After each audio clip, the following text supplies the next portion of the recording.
Hello everyone, welcome to my YouTube channel. Today in this video, we are going to do question answer of class 7, chapter 5, heat. So let's start. Question number A, fill in the blanks. Heat is a form of energy. Heat जो है energy का source है, energy इससे मिलता है. कैसे आप इसे आप रियल लाइफ में भी देख सकते हो. जब सनलाइट रहती है तो उससे क्या है, हमें एनर्जी मिलती है. तो क्यों उससे एनर्जी मिलती है? क्योंकि वो हीट देता है. ठीक है. और नॉर्मली आप जानते हो कि जो सन है वो क्या है, वो मतलब बहुत बड़ा आग का गोला है. ये जानते हो ना कि वो एक तरह से हॉट बॉइलिंग बॉल जो है, उबलता हुआ बड़ा बॉल है. तो इसके थ्रू क्या है, वो हीट है, उससे गर्मी होती है, तभी हमको एनर्जी मिलता है. और इसका सिंपल एग्जांपल आप सोलर में जो है वो आप देख सकते हो. ये सोलर पैनल, इसके सोलर पैनल से क्या होता है, सनलाइट से ही ये एनर्जी एब्जॉर्ब करता है और इससे बहुत जगह इससे एनर्जी होती है और इसे स्टोर किया जाता है सोलर पैनल के थ्रू. तो इस तरह से आप इसे देखे होगे कहीं ना कहीं, देखते हो ना. तो ये जो है इस तरह से हीट जो है, heat is a form of energy. Okay. Number 2, the range of clinical thermometer is from dash degree centigrade to dash degree centigrade. Answer is 35 degree centigrade to 42 degree centigrade. Okay. Number 3, water is a dash conductor of heat. तो water is a bad conductor of heat. अब simply आप देखो, heat जो है उसे आप water का जो बैड कंडक्टर कैसे है, जैसे देखो कहीं भी जो फायर ब्रिगेड देखते हो, फायर जब लगती है, आग जब लगती है तो फायर ब्रिगेड आके इसमें क्या डालते हैं, पानी डालते हैं, वाटर डालते हैं. तो इस तरह से वाटर जो है वो हीट का बैड कंडक्टर है. जब कभी भी जैसे आग लगती है तो उसमें क्या किया जाता है, आप देखो फायर ब्रिगेड आकर क्या करते हैं, उसमें पानी डालते हैं. तो पानी से क्या होता है, वो आग बुझ जाती है. तो इस तरह से आप फील कर सकते हो ना, आप समझ सकते हो कि कैसे जो है वाटर जो है बैड कंडक्टर है हीट का. और इस तरह से आग पे काबू पाते हैं आदमी. आप देख सकते हो जब घर पे भी छोटी मोटी आग लग जाती है तो घर पे भी आप सबसे पहले क्या करोगे, पानी डालते हो, पानी डालते हो ना. तो सबसे पहले आप पानी डाल के आग को बुझाने की कोशिश करते हो. तो ये हीट जो है, वो आग जो है, वो एनर्जी जो है वो बंद हो जाती है. तो इस तरह से आप समझ सकते हो कि किस तरह से वाटर जो है बैड कंडक्टर है हीट का. Now next number 4, land and sea breeze help to maintain the dash of air. Answer is temperature. कैसे लैंड एंड सी ब्रीज जो है वो एयर के टेम्परेचर को मेंटेन करती है. जैसे देखो, जैसे सी ब्रीज के पास जहाँ है बहुत ज़्यादा गर्मी होती है, लेकिन वो एयर जो फ्लो होता है उससे क्या होता है कि ये जो आग जो हीट होती है, गर्मी जो होती है, वो टेम्परेचर जो बहुत ज़्यादा हाई टेम्परेचर हो जाता है तो ये क्या है, तुरंत कम हो जाता है. तो सी ब्रीज और लैंड जो है वो मेंटेन करता है. जैसे इस पिक्चर के थ्रू आप समझ सकते हो, जैसे सनलाइट से बहुत ज़्यादा टेम्परेचर जो है हाई टेम्परेचर हो जाता है. तो ये क्या होता है, आप देखो कैसे फ्लो होता है, एयर सर्कुलेट होता है और देन ये जो टेम्परेचर है, एयर का टेम्परेचर जो है वो मेंटेन हो जाता है. तो इस तरह से land and sea breeze help to maintain the temperature of air. Okay.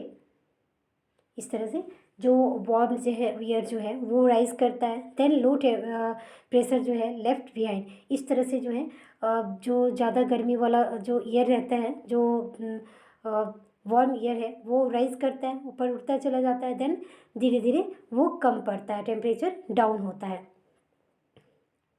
Now next number 5, transfer of heat from the sun to the earth take place maintained through the process of dash. Answer is radiation. Okay, radiation is a right answer. Now this is completed part A. Part B, write true false of the for the following statement. Number 1, heat cannot be produced by doing work. इसका मतलब है कि heat जो है वो आपको produce, जब आप काम करते हो तो हीट प्रोड्यूस नहीं होता है, तो ये तो गलत है। जैसे आप देखो कोई भी वर्क करते हो, जैसे वॉकिंग, प्लेइंग, कुछ भी करते हो, जैसे रीडिंग रीडिंग कर रहे हो, तो उसमें क्या होता है, आपको हरासमेंट होती है। तो ये हरासमेंट कैसे होती है, आप थकते हो, तो ये सब कैसे होता है, हीट, आपकी जो एनर्जी होती है, वो एनर्जी जो हीट होती है, इससे क्या होता है, आपको थकावट फील होता है, लेज़ी फील होता है, आप टायर्ड हो जाते हो।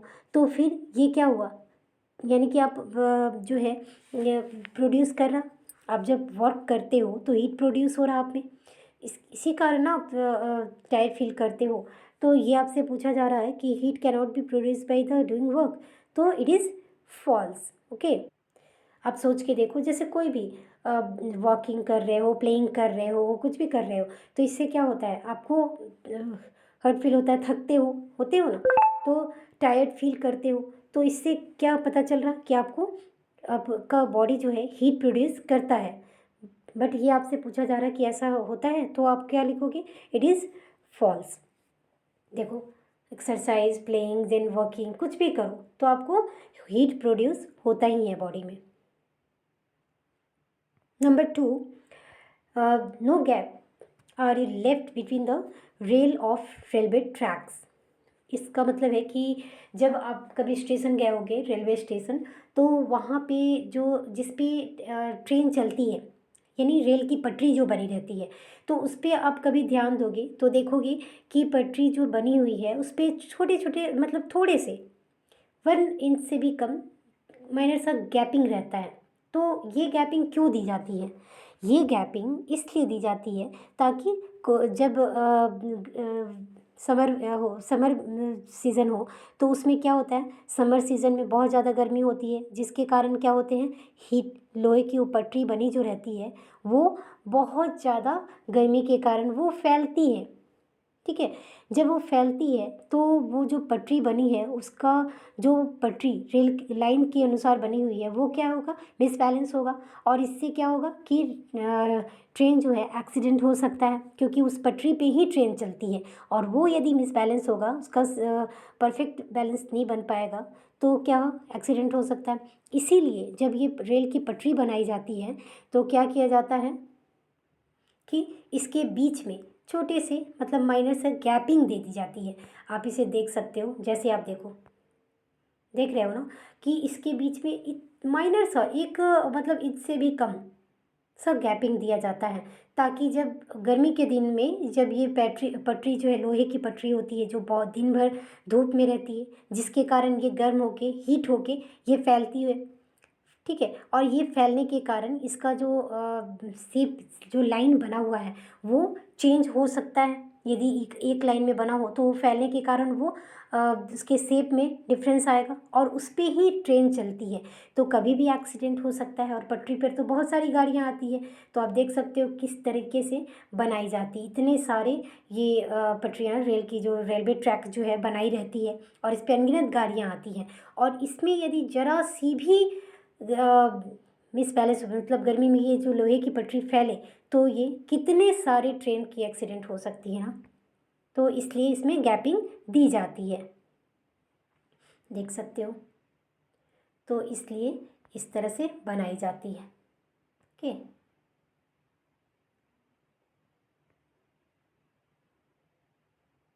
तो समझे अब कि रेलवे ट्रैक पे जो माइनर सा गैपिंग जो है क्यों दी जाती है, इसीलिए दी जाती है क्योंकि बहुत ज़्यादा गर्मी, हीट के कारण ये जो रेल की पटरी है वो फैलती है, और फैलने के कारण इसका बैलेंस, आने वाली ट्रेन का इस पे बैलेंस ना बिगड़े, इसके लिए वो गैपिंग दी जाती है, ताकि जब वो पटरी फैले तो वो जो गैपिंग है उसे फील कर ले, ना कि आउटर उसका लाइन बने। Okay, now next, number 3, poor conductor of heat are also good insulator of heat, so it is true. Okay, तो यहाँ नंबर 2 में आपको क्या पूछा गया था कि रेलवे ट्रैक जो है उसमें गैपिंग नहीं छोड़ी जाती, तो ये भी फॉल्स होगा। Number 4, ventilator when provide in rooms are located near the room roof. Okay, जो वेंटिलेटर है आपके रूम में, जैसे अपने रूम में देखोगे आप तो वेंटिलेटर बना रहता है सारे रूम में। क्यों वेंटिलेटर बनाया जाता है? एयर क्रॉसिंग के लिए। ओके, एयर क्रॉसिंग के लिए सभी घरों में ये वेंटिलेटर बनाया जाता है, ताकि जो है वो एयर सर्कुलेट होते रहे। और इसे जो है रूफ़ के एकदम नियर में बनाया जाता है, या फिर बहुत जगह तो रूफ़ में भी बनाया जाता है। क्यों? ताकि ऊपर जो बाहर की एयर है वो अंदर आ सके, देन अंदर का जो एयर है, हीट जो है वो बाहर जा सके, इसके लिए ये वेंटिलेटर बनाया जाता है। देख सकते हो इस टाइप के बनाए जाते हैं। ओके, इस तरह के भी बनाए जाते हैं, जिसमें छोटे छोटे जो है होल दिए रहते हैं, जिससे कि ईयर रोटेट होते रहता है। ओके, ईयर क्रॉसिंग के लिए ये सारा कुछ बनाया जाता है। देख सकते हो इस तरह से ये सारे सभी घरों में बने रहते हैं। ये शेप के अकॉर्डिंग, जैसे बड़े या छोटे साइज जैसा रूम है आपका उसके अकॉर्डिंग बनाया जाता है। लेकिन ये रूफ में इसीलिए बनाया जाता है। रूफ में बनने के कारण क्या है, एयर क्रॉसिंग होती रहती है, जिससे कि रूम का टेम्परेचर भी सही रहता है। देन जो बाहर की जो फ्रेश एयर है वो अंदर आ सके, देन रूम का जो वार्म है वो बाहर जा सके। Okay, Number 5, a material medium of the required for transfer of heat by the process of radiation. So answer is false. Okay, तो आप देख सकते हो कि ये सारे जो है, नंबर 1 होगा फॉल्स, नंबर 2 जो एयर रेलवे ट्रैक में गैपिंग रहना ही चाहिए, तो ये फॉल्स होगा इसमें। देन नेक्स्ट है, poor condition of heat is also good insulator of heat, it is true.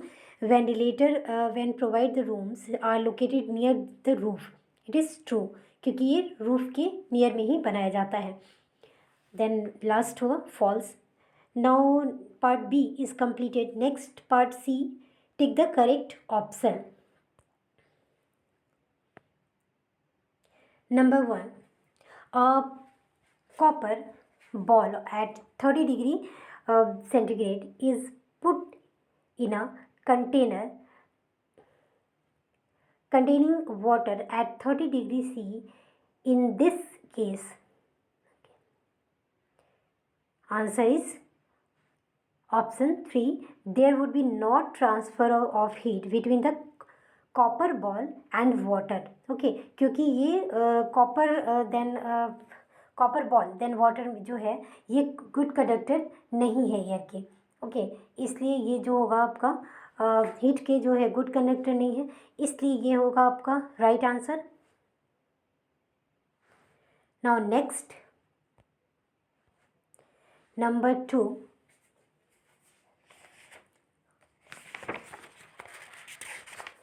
the reading of the laboratory, okay, reading of the laboratory thermometer is the finger. So here is, so your right answer is option C, 18 degree centigrade. Okay, number 3,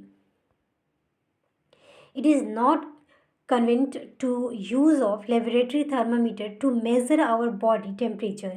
This is so because, answer is, as the thermometer tube taken out from the mouth, the level of mercury in it immediately start falling. Okay, so number B is your right answer. Okay, number 4,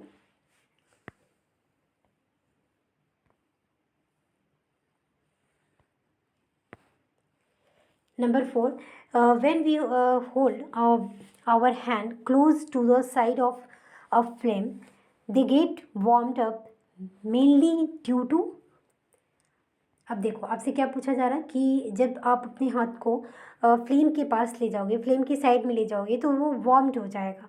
तो ये क्या क्यों होता है?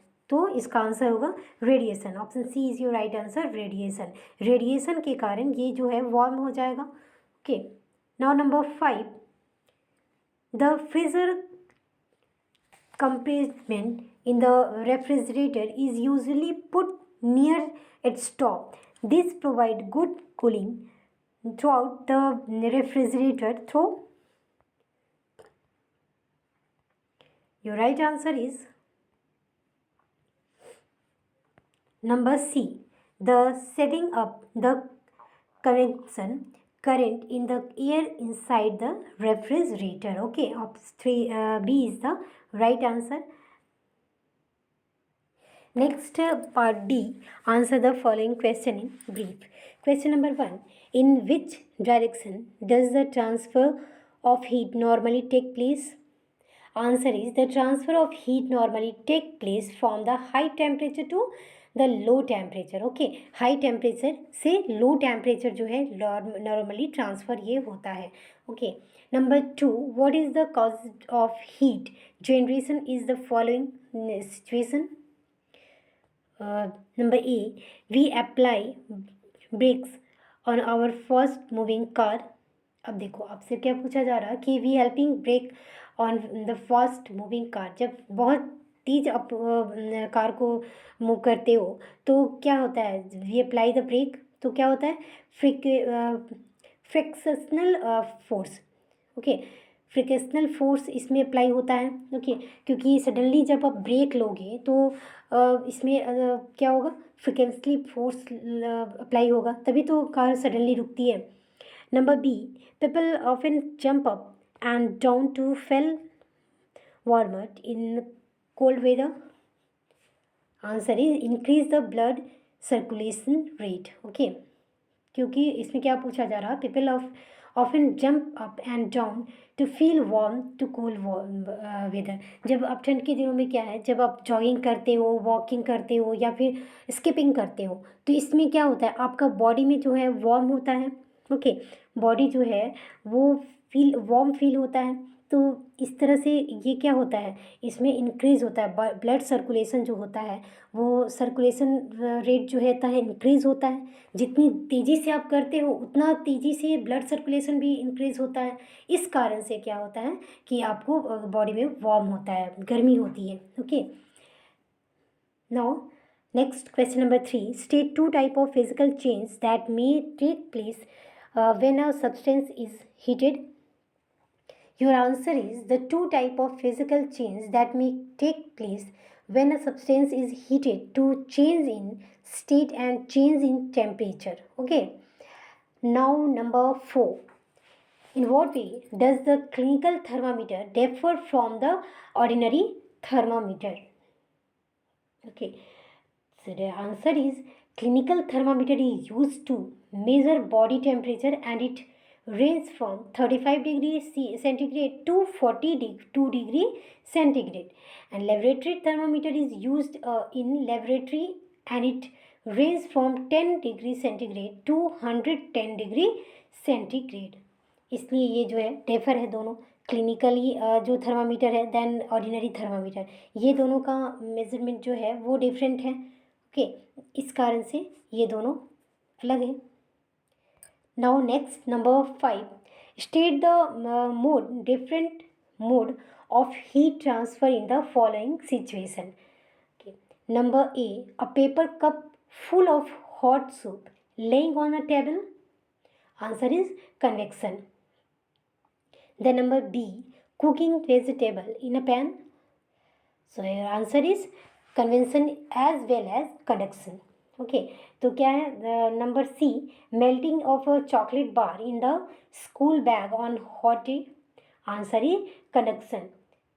Then next D, cooking food in a microwave oven. Answer is convection. तो यहाँ क्या क्या प्रोसेस हो रहा है, convection, conduction, okay, then convection. तो ये 2 टाइप से हो रहा है यहाँ पर. ओके, तो ये सारे सिचुएशन है. Next number 6, what is the meaning of by sea breeze, when does it occur. Answer is, the sea breeze that flow that sea surface to land surface, it's called sea breeze, occur during day time. तो आप समझे कि जो है sea bridge में जो है surface क्या होता है, सी ब्रीज से क्या मतलब बेनिफिट होता है, sea breeze then follow from the sea surface. ये जो है सी ब्रीज से सी सरफेस में फॉलो होता है और इसके कारण क्या, इसी ही कहा जाता है sea breeze acquire. Okay, during day time, दिन के समय में क्या है, हाई टेम्परेचर के कारण, सन रे के कारण जो होता है वो सी ब्रीज जो है फ्लो करता है सी सरफेस पे, सरफेस टू लैंड सरफेस में, तो इसे ही सी ब्रीज अक्योर कहते हैं. So your part D, answer the following question is completed. Next, value based question. During the summer holiday, Riddhika went to visit her grandparents in their village. Okay.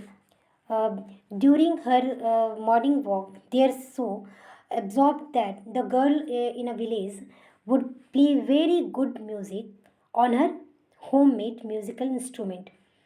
Ritika was very much impressed by her skill and wanted to learn playing that instrument from her. इसका मतलब है कि summer timing में, summer holiday में क्या होता है, रिदिका जो है वो अपने ग्रैंड पेरेंट्स के विलेज जाती है और वहाँ पर क्या कर देखती है, एब्जॉर्ब करती है कि वहाँ की जो कोई गर्ल्स, वहाँ की गर्ल्स जो है अपने घर पे ही म्यूज़िकल इंस्ट्रूमेंट से म्यूज़िक सुनती है, देन वो क्या करती है, अपना प्ले करती है. हृदिका वॉज वेरी इम्प्रेस्ड, उससे बहुत इम्प्रेस्ड होती है, उसकी ये स्किल को देखकर बहुत ही इम्प्रेस्ड होती है और उससे सीखना चाहती है. Okay, she however felt hesitate to ask her to teach her. Okay, लेकिन वो क्या है, हेजिटेट होती है. हेजिटेट क्यों होती है, उससे पूछने में, उससे जाने में. When the discuss her problem with her mother, और इसके लिए वो क्या करती है, अपनी मदर से वो इसके बारे में, इस प्रॉब्लम को अपना बताती है, क्योंकि वो इससे सीखना चाहती है लेकिन उसमें हेजिटेशन थी और वो उस लड़की से नहीं पूछ पाती है, तो अपनी मम्मी से इसके बारे में एडवाइस लेती है. She advised her to politely and kindly request that girl to teach her that skill. She told Ardhika that just as heat always flow from the hot object to cold object, knowledge of skill always flow to the people from her his mentor. अब देखो, अब जब उसने अपनी problem को अपनी mother के पास रखा तो उसकी मदर क्या होती है, मम्मी जो है वो उसे समझाती है कि, एडवाइस देती, सलाह देती है कि तुम पोलाइटली देन रिक्वेस्ट के साथ उस लड़की से बोलो और उससे बताओ कि तुम इस स्किल को सीखना चाहती हो. और she told Ardika that just heat always flow from the hot object to cold object. और उसकी मम्मी जो है उसे समझाती है, रिदिका को, कि जो हीट है ऑलवेज जो है हॉट ऑब्जेक्ट से कोल्ड ऑब्जेक्ट में जिस तरह ट्रांसफ़र होती है, वैसे ही जब तुम पोलाइटली रिक्वेस्टली उस गर्ल से पूछोगी, उस बच्ची से पूछोगी और उसकी स्किल को तुम टीच करना चाहोगी तो वो ज़रूर तुम्हें बता देगी. तो ये जो है, knowledge and skill always flow अपेबल from her to his mentor. और जो है नॉलेज जो है, ज्ञान जो है, वो ये स्किल हमेशा फ्लो करता है एक दूसरे से पूछने पे, समझने पे. ओके, तो ये आपका पैराग्राफ राइटिंग है जिसमें कि आपको ये स्टोरी बताया गया है. अब इससे रिलेटेड आपसे क्वेश्चन यहाँ पूछा गया है. Number 1, state the value displayed by the Hridika's mother. अब इसमें पूछा जा रहा कि में इस स्टेटमेंट जो दिया गया है इसमें हृदिका की मम्मी जो मदर है उसके किस वैल्यू के बारे में ये डिस्प्ले करता है. ये जो आपने पढ़ा, ये जो पैराग्राफ में दिया हुआ है स्टोरी को आपने जब इसे रीड किया तो इसमें इसकी हृदिका की जो मम्मी है उसकी किस वैल्यू के, उसकी किस तरह के वैल्यू के बारे में पता चलता है कि उसकी मम्मी का नेचर किस तरह का है. ठीक है, तो आप इसके बारे में लिख सकते हो कि वो पोलाइटली थी. ओके, देन इसने क्या किया, उसके अवेयरनेस के बारे में पता चलता है. ठीक है, तो उसकी मदर के इन सारे जो वैल्यू के बारे में पता चलता है. Question number 2, name the 3 different mode of transfer of heat and give 1 example of each. तो क्या क्या मोड है, तो आपको क्या क्या मोड है हीट का, तो उसे आपको लिखना है. तो मोड है आपका कन्वेक्शन, कंडक्शन एंड रेडिएशन, ये 3 जो है मोड है। तो इसके बारे में एग्जाम्पल आपको देना है। Number 3, have a group talk in which student talk about how they learn some skill from a mentor. तो इसमें आपको क्या क्या स्किल के बारे में, कि जैसे ग्रुप किसी से आपको बच्चों से ही ग्रुप, जो स्टूडेंट का ग्रुप है उसे भी कुछ सीखना है, किसी स्किल को जानना है, तो क्या करेंगे, वो पोलाइटली जाके उससे पूछेंगे और उससे बात करेंगे, तो ये हो सकता है उनका प्रॉब्लम सॉल्व हो सकता है, देन उस स्किल को डेवलप अपना कर सकते हैं। तो इसके लिए क्या है, आपको पोलाइटली देन अवेयरनेस होके सॉफ्ट वॉइस के साथ आपको बात करना होगा। यदि आप फ्रस्ट्रेट होगे या फिर अपने टेंशन के साथ आप बोलोगे तो क्या आपका प्रॉब्लम सॉल्व होगा? नहीं ना। तो यही होता है कि यही हीट जो है वो क्या होता है कि आपका सॉफ्ट से हॉट से सीधे इसकी तरफ, कोल्ड की तरफ ट्रांसफ़र होता है। हॉट ऑब्जेक्ट जो है कोल्ड ऑब्जेक्ट के साथ ट्रांसफ़र होता है हीट का। तो सेम जो है सेम जो डिफरेंस जो है ये डेली लाइफ में भी होता है। तो इसे इस के अकॉर्डिंग आपको बताया गया है। तो यहाँ मैंने क्वेश्चन 1 जो state the value displayed by the Hridika mother's, तो उसका आंसर होगा awareness, then politeness, okay, then soft voiceness, ये भी लिख सकते हो। Number 2, name the 3 difference mode of transfer of heat to give an 1 example of each. तो नंबर 1 होगा कंडक्शन। कंडक्शन का एग्जाम्पल है cooking on food in a pan, okay, जो फूड को पैन में बनाते हो, तो ये कंडक्शन का एग्जाम्पल है। देन सेकंड है कन्वेक्शन। कन्वेक्शन का एग्जाम्पल है आपको boiling of water in a vessel, जब वेसल्स में आप वाटर को बॉयल करोगे तो ये आपका कन्वेक्शन, ये जो प्रोसेस होगा ये कन्वेक्शन का एग्जाम्पल है। Then flowing air in our atmosphere, जो एटमोसफियर में एयर जो फ्लो हो रहा, ये भी एक कन्वेक्शन का ही एग्जाम्पल है। देन थर्ड है रेडिएशन। रेडिएशन का एग्जाम्पल है मेल्टिंग चॉकलेट आइसक्रीम, कब जो मेल्ट होता है, तो ये जो प्रोसेस हो रहा है ये आपको रेडिएशन का एग्जाम्पल है। Okay, so our value based question is completed. Hope so this video is useful for you. Okay, thanks for watching this video.